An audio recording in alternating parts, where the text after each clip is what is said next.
Hey everybody, how's it going? It's Jamie, the crafty DIY guy. Welcome to my channel.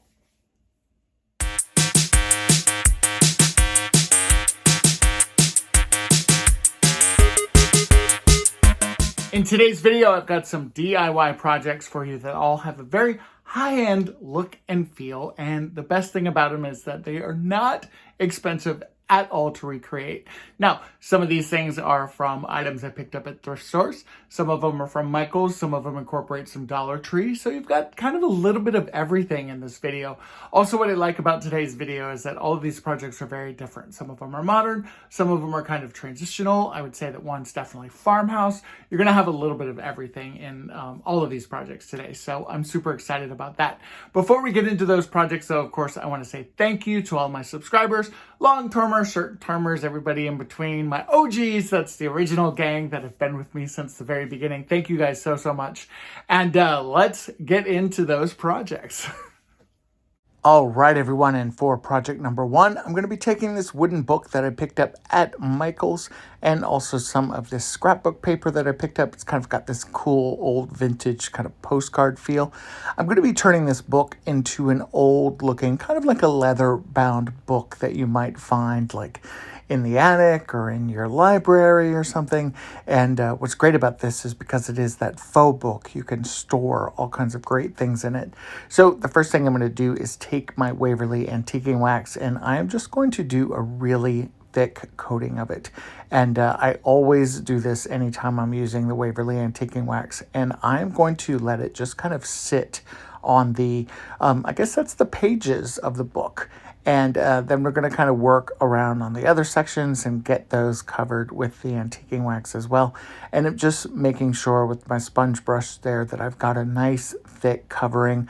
I'm not really concerned on, if it's super even or not. And then I'm going to take just a piece of scrap cloth here, and I'm going to start wiping it away. And when I wipe it away, there's some areas of it that are going to be a little lighter, some that's going to be a little darker, and I'm literally just going to repeat this process on all sides of my book until I've got everything covered.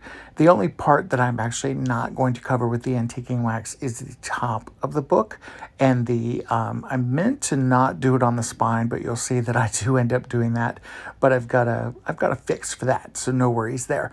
Again, just putting on that nice thick coating of the antiquing wax, and putting it heavier in some spots, lighter in some spots, going over it and letting it sit there for just a minute, and then once again just wiping away any of that excess.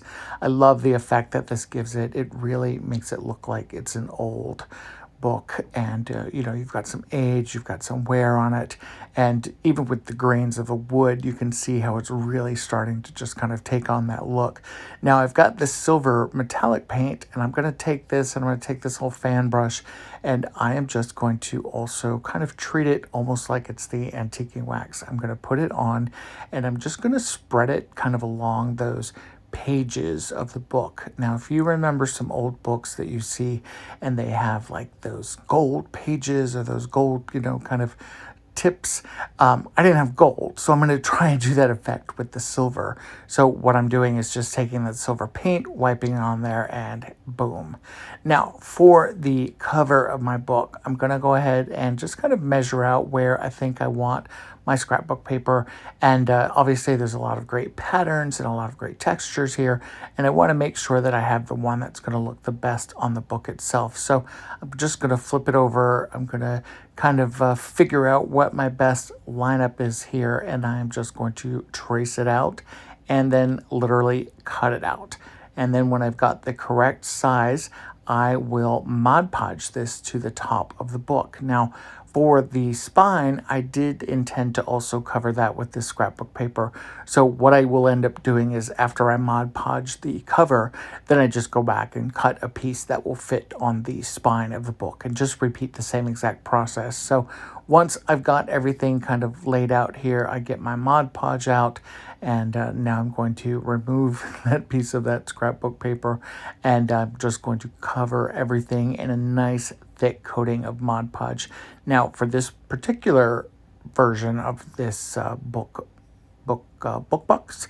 I did only Mod Podge on one side. I made sure that it was a nice thick coating again, and then I put my scrapbook paper right on top of that and really just let it kind of soak through the paper. And I did that because, again, I'm kind of wanting this to look like an old book. And if you think about an old, like, leather-bound book, there's going to be some areas that are going to be, you know, a little damaged. There's going to be some areas that are raised. There are going to be some damages that are done just from it being knocked into, you know, a bookshelf or a box. And I just line this up and literally just let it sit. I pressed down really hard, make sure everything was lined up, and then I just set it aside and let it dry. Now, when I did that, I also did cover the spine of the book that I was telling you about. And for those hinges, that's kind of where my fingers are right now. I'm just kind of making sure that those hinges are going to kind of poke through. And now I'm going to take my antiquing wax and I'm just kind of going over the book itself. I'm kind of hitting it a little harder in the corners. And this is kind of the dry brush, I guess, of what was left on the brush from the antiquing wax. And then I'm kind of wiping it away. And as I'm wiping it away, I'm really kind of scrubbing it down because I want some of those pages to be worn, or I want that cover of that book to be worn and kind of torn and kind of distressed looking, if you will. And as I'm rubbing it away, there's even some parts of it that you can see here where there's some white that's going to show through. And that's perfectly fine because then I can take my antiquing wax and just literally cover that. So when everything is done, you've got this really cool looking old book. And as you can see here, it's stacked on the coffee table with some other books, and I've got it kind of staged with a candle and some plants and some crystals, and I think it looks really, really cool. And it doesn't look like it would be a book that would be hiding something. And you can literally put important paperwork in there, important trinkets. You can even put your remote controls in there, and you can simply just stack it on some books or put it on a bookshelf and it'll look like anything else. And for my next project, I'm going to take this oversized M that I picked up at Michael's. M is for my last name, by the way. I'm also going to use some of these moss sheets from Dollar Tree as well as some of this other moss. And then I've got these oversized popsicle sticks that I also picked up at Dollar Tree. So for the first part, I'm going to take the moss sheets and I'm simply going to cover part of my M. Now I'm going to take my M and just flip it upside down and just trace it here with my pencil. If I were to do this again, I'd probably trace it with a Sharpie or something that would show up a little better, but I made the pencil work. I just kind of had to go a couple times on the line. Now, if you don't have one of these oversized letters, you could certainly make one of these very, very easily with some foam core and, make your own initial and then kind of do this same technique. You can pick up foam core at Dollar Tree really, really easy. Now, for this, I'm just kind of trimming down that moss sheet and covering up part of that M. I want to cover half of this M in these moss sheets. You could also improvise this. You could spray paint it like a dark green if you wanted to, or there's a great camouflage green color spray paint that you can buy now that would also work really well on this. I wanted that moss, and then I did take some of that other moss, that peat moss, I think it's called, and I did just kind of add some of that to the moss sheets just to kind of make it look a little fluffier. Now for my popsicle sticks, I'm going to be covering up the other side with the popsicle sticks. So rather than sitting here and kind of trimming these out, I'm actually just going to glue these all the way down the M. And as you will see, I'm just going to kind of go down that far left side of the M. And I'm going to do that with all of my popsicle sticks, kind of working my way down. And then when I get to that kind of center point there, you'll see that I shift everything and kind of go to the one side. And for that smaller piece that is kind of closer to where the moss starts to show, that is where I will actually do some more trimming and some smaller pieces. So now I'm kind of trimming the edges and then just kind of working down the side now. these popsicle sticks are actually very, very thin, and they're super easy to cut.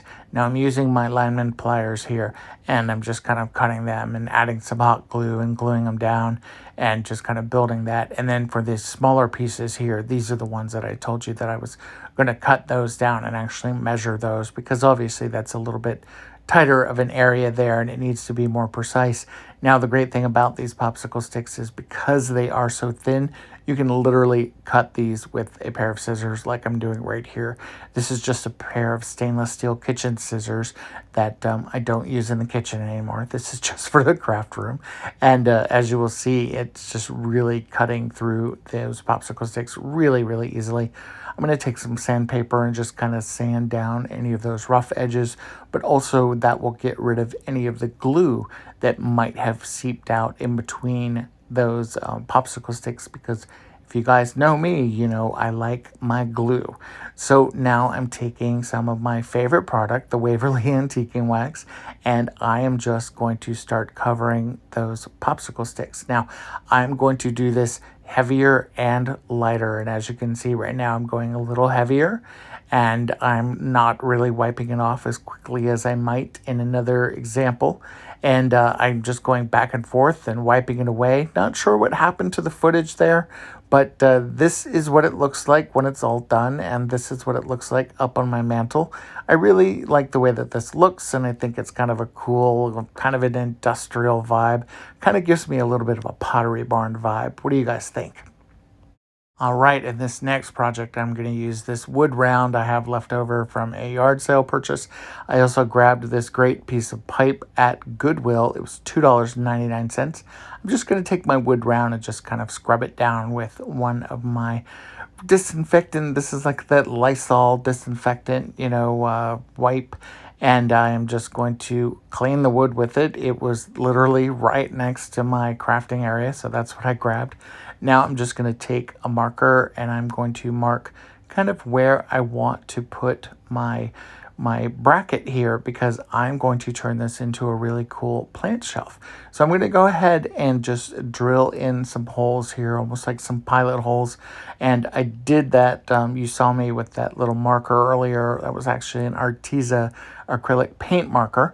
And I just kind of marked the holes on where I need to kind of pre-drill. And this just helps put the screws in when you're drilling everything. And then for this part, I'm actually attaching the bracket to the wood round. And it's a little awkward with the camera angle, but I think you get the idea.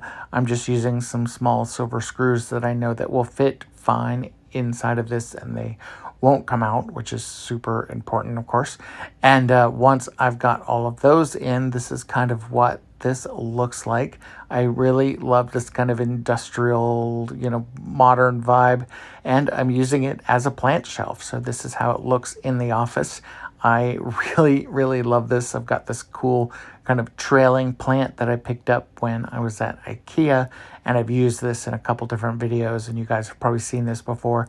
And I think it's a great addition to my office. My office is super eclectic, and I really love it. Now, my last DIY is going to be for my Farmhouse Fans. I've got these great kind of bottle cap looking metal sign holders from Crafter Square. I've got this great sunflower ribbon. I've got some of these craft containers from Crafter Square for Halloween, but you can do anything you want with them, obviously. And then I also have some of that navy yarn that I picked up from Crafter Square. So the first thing we're going to do is try and remove these stickers. Hopefully Crafter Square did us good, and it looks like they did. The stickers came off really easily and did not leave a residue or stickiness or anything else like that, which is always a huge, huge plus. Now, for that bottle top, I'm going to get rid of those silver tops, and I'm going to be gluing this ribbon down. I want this ribbon to, just kind of cover up those kind of grooves where you screw on the lids to these, and to make sure that that ribbon just kind of stays in place. I'm going kind of like every quarter, I would say, until I meet kind of back where I started. And then I'm just going to glue down the ribbon again and then just trim it off with my scissors. and just set that one aside. And then I'm going to repeat the process for the second one. Now, for the kind of bottle cap looking metal signs, the galvanized metal signs, I'm going to go ahead and just get rid of this twine. I'm not going to be using this twine for these particular videos and or for this particular project. You could certainly trim that off and then save that twine if you wanted to. I'm just going to kind of put it aside and get rid of it. And once I have done that, then I'm going to cut off a very generous piece of my navy blue yarn here, because I'm actually going to be using the navy blue yarn to hang these up instead of the twine. Personal choice. You could put the sunflower ribbon through there. You could keep the twine on there. I just kind of liked the way that this navy blue yarn worked and the way it looked. I'm just going to go ahead and pull off a very long piece here.